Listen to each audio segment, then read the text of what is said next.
Gökay Bey hoş geldiniz. Hoş bulduk, sağ olun. Şimdi siz bizim yaklaşık olarak bir aydan beri horlama protezi kullanan bir hastamızsınız. Doğru. Buraya geldiğinde çok ciddi sıkıntılarınız vardı. Onları bize anlatmıştınız.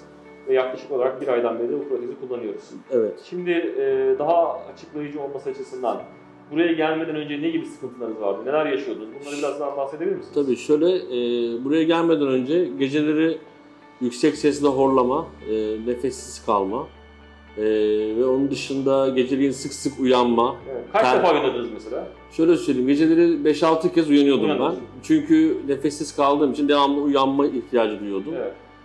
Bu da Terlemeniz oluyor muydu? terleme, aşırı terleme, boğaz kısmında, ense kısmında, sırt kısmında aşırı terleme. Neticesinde devamlı bir kalkma, tuvalete gitme ihtiyacı bir şekilde başka hastalıkları çağrıştırıyordu bana. Şöyle ben de araya gireyim. Şimdi aslında bu hastalık şöyle bir şey yapabiliyor gecenin uykuda. Yani kişinin daha çok gecenin kalkıp idrara çıkmasının neden olabiliyor ya da uyandırıyor. Tabii insanlar da şöyle bir düşünceye kapılabiliyor. Acaba ben bu kadar idrara gecenin çıkıyorum, acaba hani bir prostat mı var vesaire gibi. Tabii aslında Aynen. o prostat ayrı bir alan ama hani bu hastalık prostata neden olmaz. Ama gecenin çok idrar çıkmasının neden olarak uyku kalitesini bozar. Sürekli uyanırsınız. Aynen. Peki bunun dışında gün içerisinde nasıl yaşıyordunuz? Şöyle söyleyeyim, bunu takmadan önce gün içinde devamlı uykulu geziyordum.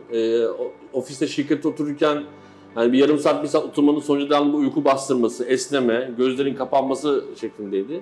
Şu an o kalktı ortadan. Geceleri artık herhangi bir uykudan uyanma şeyi de olmuyor. Mesela eşiniz ne gözlemledi sizde?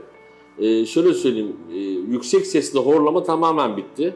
Tıkanmalarınız? Tıkanmaların tamamen bitti. Evet. Uykudan kalkmaların tamamen bitti. Mesela diyelim gecenin saat 12'de yattınız, sabahleyin saat 7'ye kadar deliksiz uyuyabiliyor musunuz? Deliksiz uyuyorum. Evet. Çok nadir belki bir kere ama genelde deliksiz uyuyorum. Evet. Yani o genelde o kalktı ortadan. Sabah kalktığımda uykumu almış şekilde, dinç bir şekilde kalkabiliyorum. Evet, Yani. genel olarak performanstan memnunsunuz. Yok, çok memnunum. Çok memnunum. Teşekkür ederiz yorumlarınız için. Rica Bir ederim. sonraki kontrolde görüşmek üzere. İnşallah. Teşekkür Sağ olun. ederim. Sağ olun.